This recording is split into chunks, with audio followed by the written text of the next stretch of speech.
Bismillahirrahmanirrahim. Assalamualaikum warahmatullahi wabarakatuh.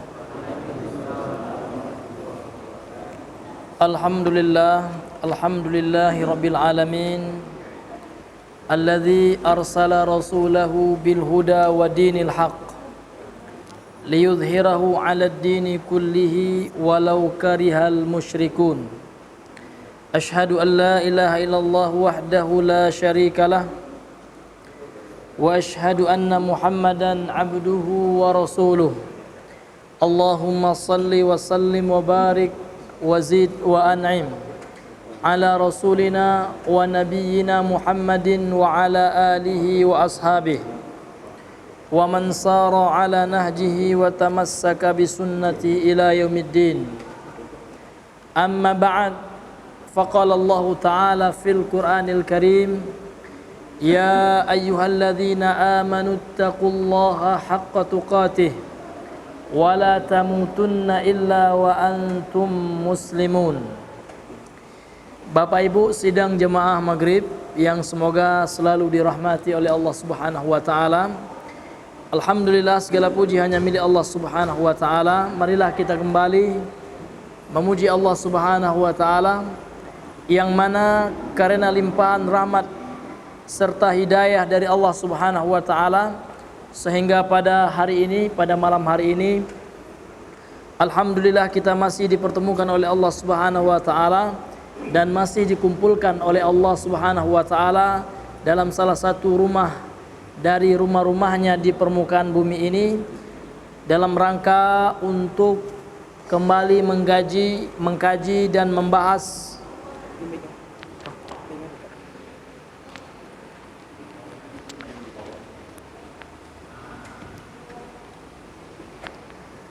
dalam rangka untuk membahas masalah agama, dalam rangka untuk kembali mengambil faedah pelajaran dari ayat-ayat suci Al-Quran, kemudian hadis-hadis Nabi yang mulia sallallahu alaihi wasallam, serta pembahasan-pembahasan yang dijelaskan oleh para ulama di dalam kitab-kitab mereka.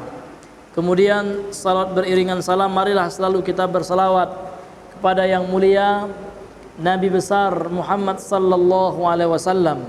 Allahumma salli ala Muhammad wa ala ali Muhammad.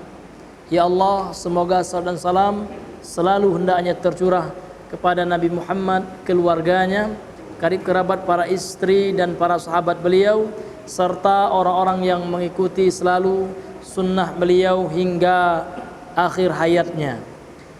Tayyib, ikhwani wa akhwati fillah, Bapak Ibu kaum muslimin yang semoga dirahmati oleh Allah Subhanahu wa taala. Insyaallah taala dengan izin Allah kita akan kembali melanjutkan pembahasan kita dari membahas serta menjelaskan sebuah buku yang ditulis oleh Al-Ustadz Yazid bin Abdul Qadir Jawaz fizahullah taala yang berjudul Syarah Aqidah Ahlus Sunnah wal Jamaah, yaitu penjelasan terhadap akidah Ahlus Sunnah wal Jamaah, yang mana pada pembahasan kita yang lalu kita masih pada bab yang kedua, yaitu tentang kaidah dan prinsip Ahlus Sunnah wal Jamaah dalam mengambil dan menggunakan dalil, dan telah kita bahas ada beberapa prinsip yang beliau tuliskan dalam bukunya ini, yaitu ada sekitar 10 prinsip secara umum, secara global. Dan telah kita bahas prinsip yang keberapa? Yang ke-8 ya. Sekarang insyaallah taala kita masuk kepada prinsip yang ke-9 dan yang ke-10, dan insyaallah kalau ada waktunya kita akan masuk kepada bab yang ketiga dari buku ini. Maka untuk itu kami persilakan kepada Ananda Bimo untuk membacanya. Ya. Tafadhal.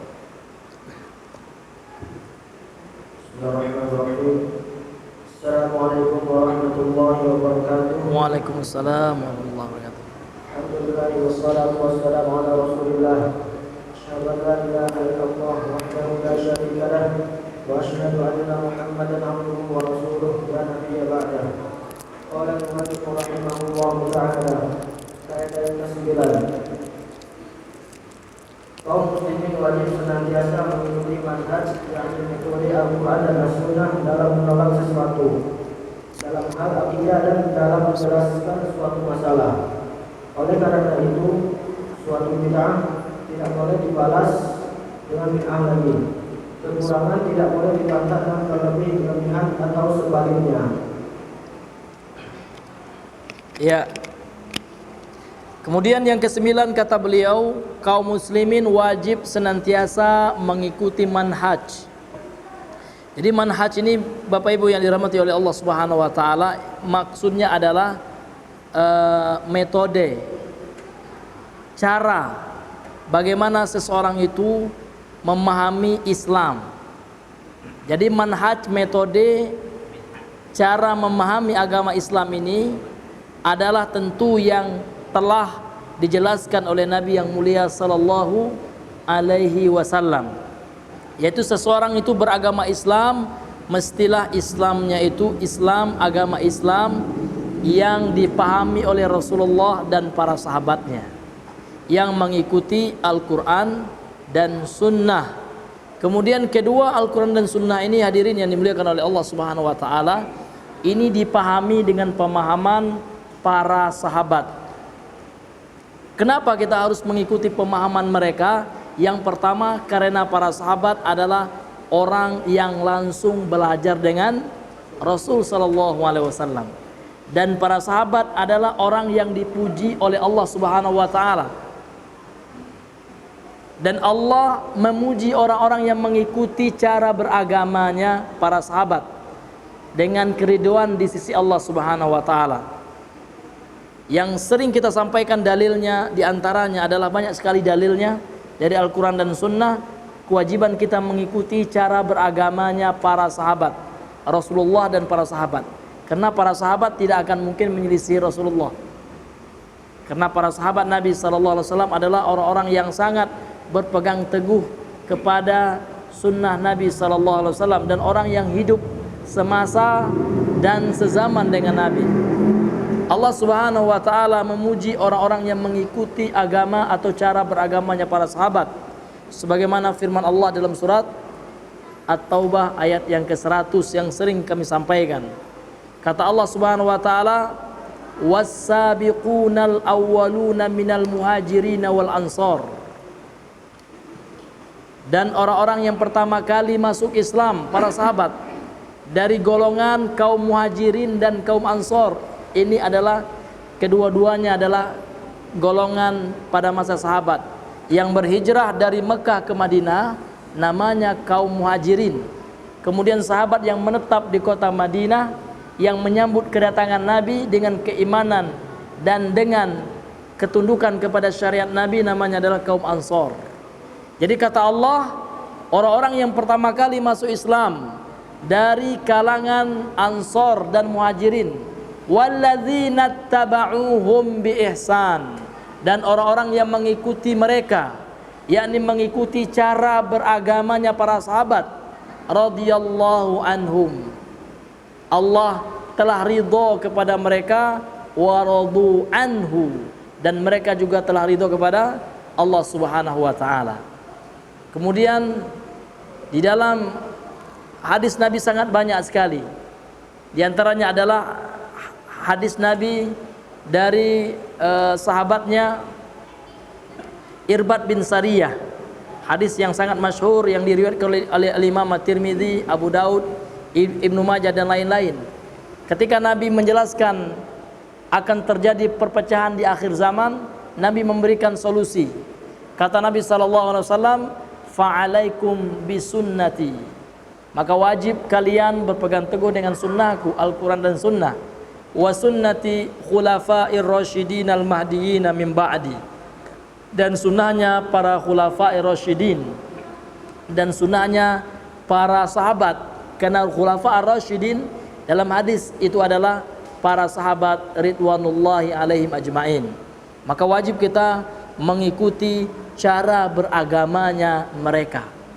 Sampai-sampai Imam Malik mengatakan dalam sebuah riwayat yang sahih kepada beliau, penisbatannya, malam yakun dinun fi zamani sahabah lam yakun dinun fi hadzal zaman abadan, atau kama qala Imam Malik. Sesuatu yang bukan merupakan bagian daripada agama pada masa sahabat, dia bukan agama, bukan akidah, bukan ibadah, tidak pernah diamalkan oleh para sahabat, maka pada hari ini dia bukanlah sebagai agama selama-lamanya. Jadi suatu ritual agama, sesuatu yang dinisbatkan kepada agama yang tidak diamalkan oleh para sahabat di masanya, maka kata Imam Malik, pada hari ini dia bukan pula agama. Maka hadirin yang dimuliakan Allah, kalau kesananya kita bahas perkataan-perkataan para ulama tentang wajibnya kita memahami agama Islam dengan pemahaman mereka, ini sangat banyak sekali. Kemudian kata beliau,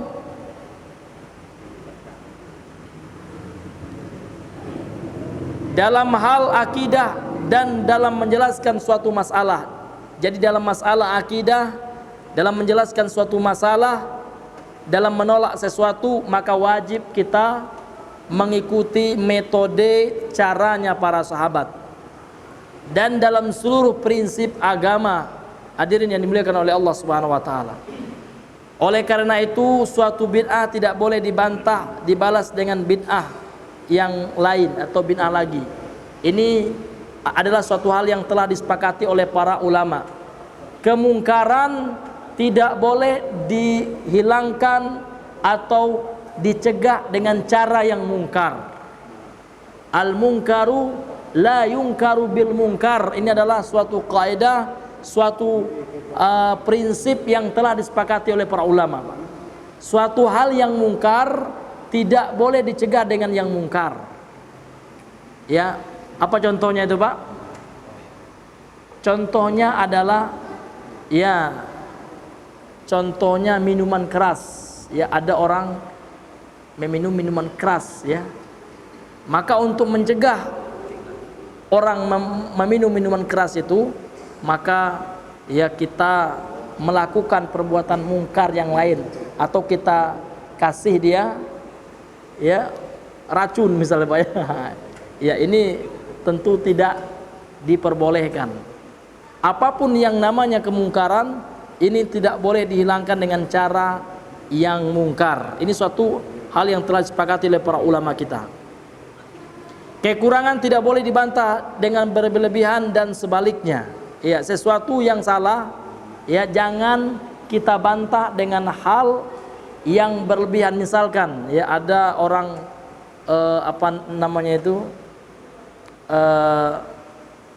mengejek kita misalkan, kan salah itu, Pak. Ya, menghina kita, saking emosinya kita pukul orang itu. Nah, ini namanya, ya, membalas kesalahan dengan hal yang berlebih-lebihan. Ini adalah sebuah kezaliman yang tidak diperbolehkan.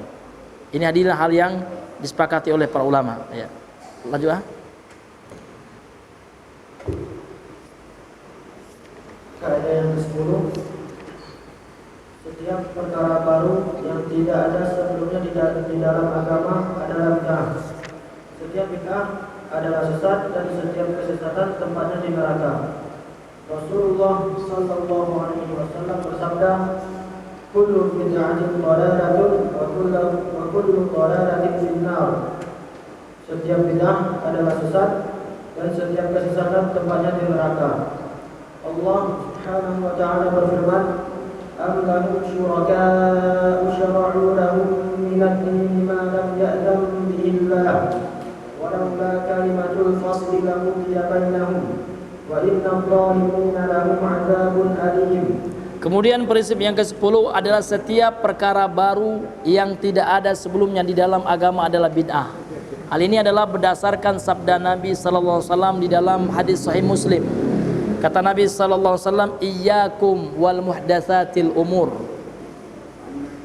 Jauhilah oleh kalian perkara baru dalam agama. Jauhilah oleh kalian perkara-perkara baru dalam agama. Fa inna kulla muhdatsatin bid'ah. Karena sesungguhnya setiap perkara yang baru itu adalah bid'ah. Wa kulla bid'atin dhalalah, dan setiap bid'ah itu adalah sesat. Ya, maka setiap bid'ah di dalam agama ini telah disepakati oleh para ulama sesat, ya. Namun ada sebagian kaum muslimin yang mengatakan adanya bid'ah hasanah itu maksudnya apa? Ini telah dijelaskan oleh Al-Imam Al-Hafiz Ibnu Katsir yang sebelumnya juga telah kita bahas. Ya, yang dimaksud dengan bid'ah yang baik itu adalah bid'ah secara bahasa, yaitu bid'ah yang meliputi perkara dunia.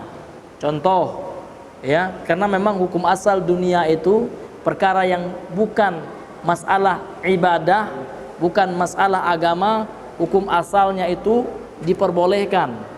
Contoh, ya, di zaman Rasulullah tidak ada mobil. Ya, zaman sekarang ada mobil.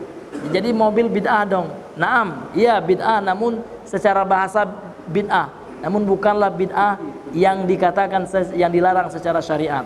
Ya, ini yang dijelaskan oleh Al-Hafiz Ibnu Katsir, yang mana pada pertemuan kita yang lalu telah kita bacakan langsung perkataan beliau dari kitabnya dalam tafsir Ibnu Katsir rahimahullahu taala. Jadi setiap bid'ah dalam perkara agama semuanya adalah sesat, sebagaimana yang dikatakan oleh Al-Imam Ibnu Mas'ud, seorang sahabat yang mulia yang langsung belajar kepada Nabi. Beliau mengatakan, dan perkataan beliau ini diriwayatkan oleh Imam Muslim dalam sahihnya. Kata beliau, kullu bid'atin dhalalah, setiap bid'ah itu sesat, wa in jarahan nasu hasanah, meskipun manusia menganggapnya baik. Ya, setiap bid'ah itu kata Imam Ibnu Mas'ud, ya, kata sahabat yang mulia Ibnu Mas'ud, adalah sesat meskipun ada sebagian orang yang menganggap baik. Bid'ah yang beliau maksud adalah bid'ah dalam perkara agama. Kemudian kalau seandainya kita lihat hadis-hadis yang lain tentang bid'ah itu bisa kita buka dalam Sahih Muslim, dalam Sahih Al-Bukhari, kemudian dalam kitabnya Imam Nawawi, hadis Arba'in An-Nawawiyah, beliau membawakan dua hadis yang sangat masyhur tentang bahayanya perbuatan bid'ah. Karena perbuatan bid'ah ini, hadirin, adalah perbuatan seolah-olah menyerupai agama, seolah-olah bagus, namun ternyata tidak diterima oleh Allah Subhanahu wa taala. Kata Nabi sallallahu alaihi wasallam, "Man 'amila 'amalan laisa 'alaihi amruna fahuwa raddun." Barang siapa yang mengamalkan suatu amalan yang terkait masalah agama yang tidak ada cara contohnya dari kami, maka amalan tersebut tertolak, kata Nabi sallallahu alaihi wasallam. Bahkan salah seorang ulama tabi'in, Sa'id bin Al-Musayyib, beliau satu ketika pernah sholat, ya, di samping seseorang yang sholat sunnah subuh 2 rakaat. Maka ditegur oleh Sa'id Al-Musayyib, kenapa engkau sholat, ya, lebih daripada 2 rakaat sesudah azan kedua sholat subuh? Maka orang ini berkata, hal sayu'adzibuni Allahu bikasrati sholah, apakah Allah akan menyiksa aku wahai Sa'id dengan banyaknya sholatku? Maka Sa'id bin Musayyib mengatakan, la, Allah tidak akan menyiksamu karena engkau banyak sholat, tidak, walakin, akan tetapi sayu'adzibukallah, Allah akan menyiksamu limukhalafatika sunnatan Nabi SAW. Ya, Allah akan menyiksamu karena engkau menyelisihi sunnah petunjuk Nabi Muhammad SAW. Bukan karena banyak solat, ya, bukan karena banyak solat yang dilarang, tidak, namun karena apa yang engkau amalkan, apa yang engkau lakukan ini menyelisihi sunnah ketentuan dari Nabi. Karena Nabi hanya mencontohkan solat sunnah fajar itu, atau solat sunnah sesudah fajar sesudah azan yang kedua dari solat subuh hanya 2 rakaat saja. Ini diingkari oleh sahabat, oleh tabi'in, ya, muridnya sahabat.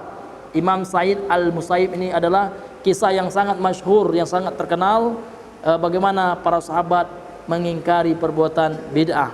Karena memang setiap perbuatan bid'ah di dalam agama adalah sesat, gitu. Sebagaimana sabda Nabi dalam hadis sahih, ya, riwayat An-Nasa'i dari sahabat Jabir dengan sanad yang sahih. Kata Nabi, kullu bid'atin dhalalah wa kullu dhalalatin finnar. setiap bid'ah adalah sesat, dan setiap kesesatan tempatnya di neraka. Allah Subhanahu wa taala juga mengatakan di dalam Al-Qur'an, dalam surah Asy-Syu'ara ayat yang ke-21. Kata Allah Subhanahu wa taala, am lahum syuraka'u syara'u lahum minad dini ma lam ya'dzan bihillah. Apakah mereka memiliki tandingan-tandingan? Apakah mereka memiliki sekutu-sekutu? Syara'u lahum minad din, yang mana sekutu-sekutu tersebut mensyariatkan bagi mereka daripada agama ini, membuat bentuk-bentuk ibadah yang disandarkan kepada agama. Malam ya'dzan billah, sesuatu yang tidak diizinkan oleh Allah Subhanahu wa taala. Ya, kalau seandainya seseorang membuat suatu ibadah, membuat suatu syariat dalam Islam, malam ya'dzan billah, yang tidak diizinkan oleh Allah, maka ini tidak diperbolehkan. Hadirin yang dimuliakan oleh Allah Subhanahu wa taala.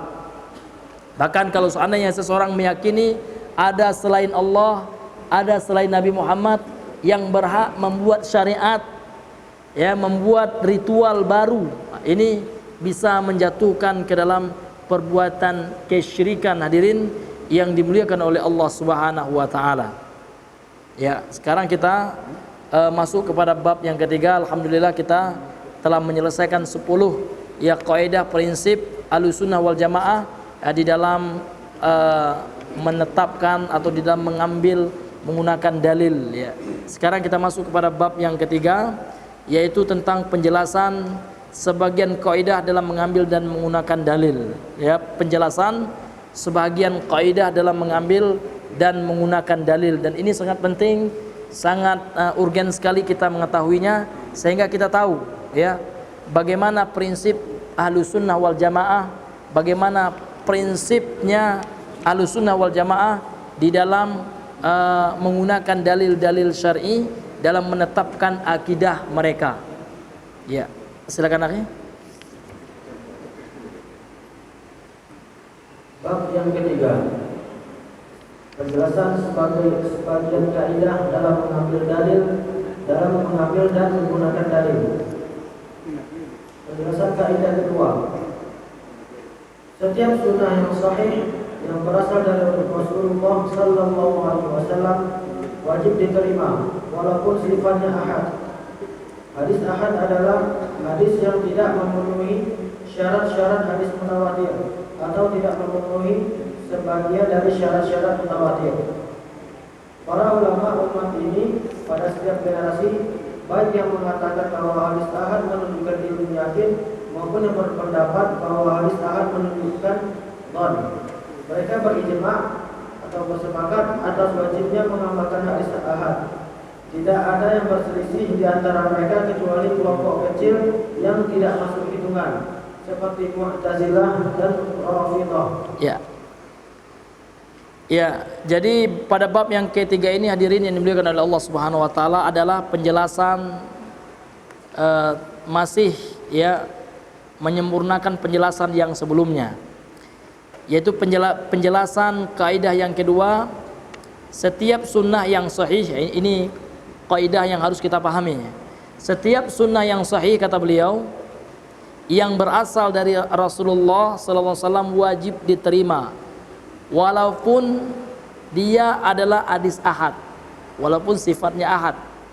Jadi hadis itu hadirin yang dimuliakan oleh Allah Subhanahu wa taala, sebagaimana yang dijelaskan oleh ulama hadis, ya, ditinjau dari cara sampainya kepada kita, bi'tibari wusulihi ilaina, ya, sebagaimana yang disebutkan di dalam buku guru saya, ya, oleh Syekh Abdul Hasan, yang judulnya Ilmu Mustalahil Hadis, ya. Jadi hadis itu ditinjau dari bagaimana sampainya kepada kita dibagi dua. Ada hadis mutawatir, ada hadis ahad, ya. Ahad ini pakai hamzah, pakai alif yang tanda panjang, ya. Ini adalah ganti dari kata waw, asalnya adalah wahid, ya, karena dia lebih jamak dari wahid, namanya ahad, gitu. Ya, jadi ada namanya hadis mutawatir, ada namanya hadis ahad. Apa beda antara hadis ahad dan hadis mutawatir? Kalau hadis mutawatir adalah hadis ya yang diriwayatkan oleh jalur periwayatan yang banyak. Ya, sehingga dengan banyaknya jalur periwayatannya, dengan banyaknya jumlah perawinya, maka mustahil mereka sepakat di dalam kebohongan.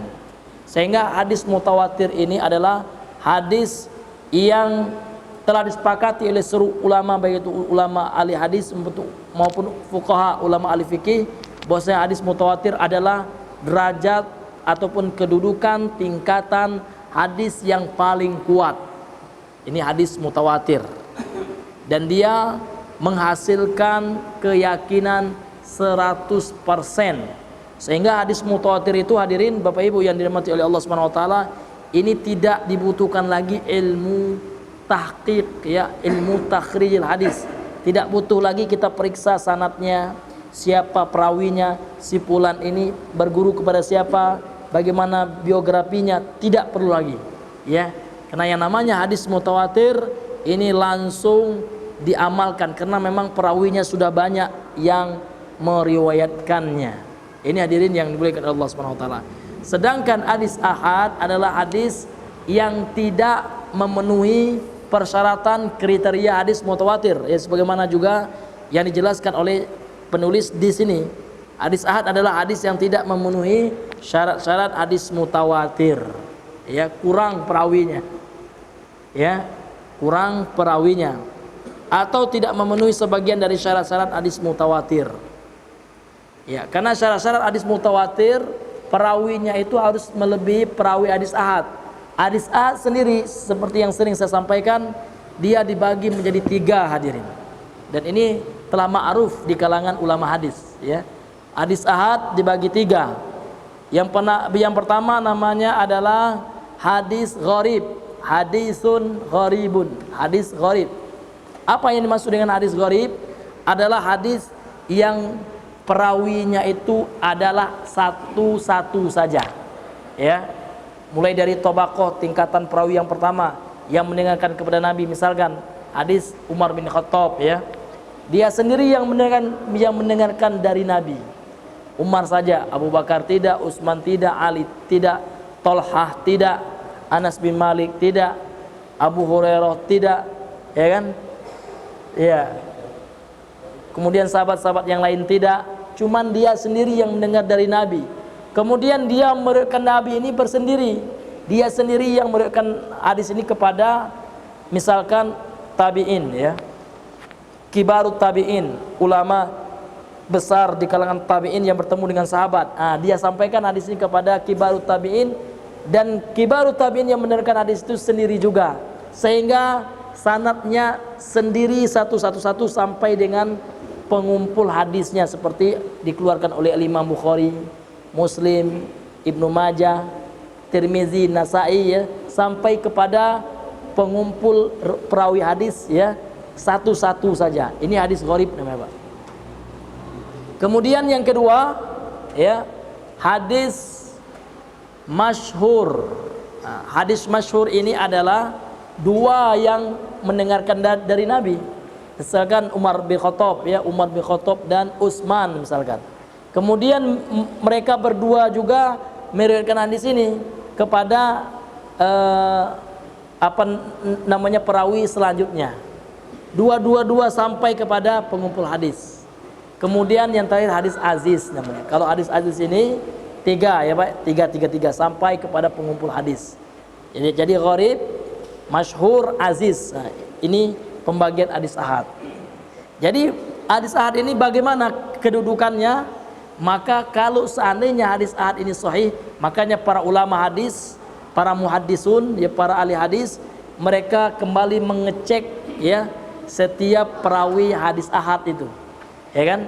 Hadis ahad itu ada yang sahih, ya, ada pula yang hasan, ada pula yang dhaif, gitu. Hadis ahad yang sahih, inilah yang menjadi hujah pegangan, ya. Hadis ahad yang sahih ini bisa menjadi hujah, bisa menjadi dalil baik dalam masalah akidah maupun dalam masalah ibadah, masalah fiqhiyah. Ya, ini bisa dijadikan dalil. Ini adalah kesepakatan ulama Ahlus Sunnah wal Jamaah. Jadi tidak melihat hadis itu apakah dia mutawatir atau tidak, namun dilihat apakah dia sahih atau tidak. Kalau seandainya dia sahih, meskipun dia mutawatir, namun tetap bisa dijadikan hujjah, dijadikan dalil dalam masalah akidah. Ya, ini adalah suatu hal yang telah disepakati. Makanya kata beliau, para ulama umat ini pada setiap generasi, baik yang mengatakan hadis ahad menunjukkan ilmu yakin, maupun yang berpendapat hadis ahad merupakan menunjukkan zon, mereka berijma' sepakat wajibnya mengamalkan hadis ahad. Ya, di dalam usul fikih seperti di dalam kitab Al-Mudzakirah fi Usul Fiqh, ya, ini ada kitabnya. Ulama Ahlus Sunnah wal Jamaah ada dua pendapat tentang hadis ahad. Ada sebagian yang mengatakan hadis ahad, ya, hukum asalnya masih belum memberikan ilmu yakin gitu, masih zon, masih ada kemungkinan salah, ya kan. Kemudian ada sebagian ulama mengatakan hadis ahad itu memberikan ilmu yakin. Maksudnya apa? Masih ada kemungkinan salahnya, itu memang hadis ahad ada yang dhaif gitu. Ya, karena hadis ahad ini perlu diteliti lagi, kan seperti itu. Perlu ditakhrij, diteliti lagi perawinya, dan disortir lagi gitu, Pak. Karena memang nanti ada hadis ahad ini yang hukumnya dhaif, ya, statusnya dhaif, bahkan ada yang palsu gitu. Maka ini maksudnya para ulama tersebut, ya. Namun mereka sepakat kalau seandainya hadis ahad tersebut adalah hadis yang sahih, meskipun dia ada hadis ahad, maka mereka semua sepakat bahwasanya dia wajib untuk diamalkan, baik itu dalam masalah keyakinan maupun dalam masalah, ya, fikih atau dalam masalah ibadah. Kecuali ada beberapa kelompok sempalan dalam Islam yang menolak hadis ahad, ya, untuk dijadikan akidah, seperti kelompok Mu'tazilah dan kaum Syiah Rafidhah. Ya, dua kelompok ini memang telah dikatakan oleh ulama Ahlus Sunnah wal Jamaah, bahkan, ya, Kiai Haji Hashim Asy'ari pun dalam bukunya Risalah Ahlus Sunnah wal Jamaah, ia telah memasukkan kelompok Syiah Rafidhah, kemudian kelompok Mu'tazilah. Mu'tazilah ini adalah cikal bakal pemahaman liberal gitu. Yang mana pemahaman Mu'tazilah ini adalah pemahaman yang mengedepankan akal daripada Al-Quran dan Sunnah, daripada dalil nakal, lebih mengedepankan dalil akli daripada dalil nakli gitu.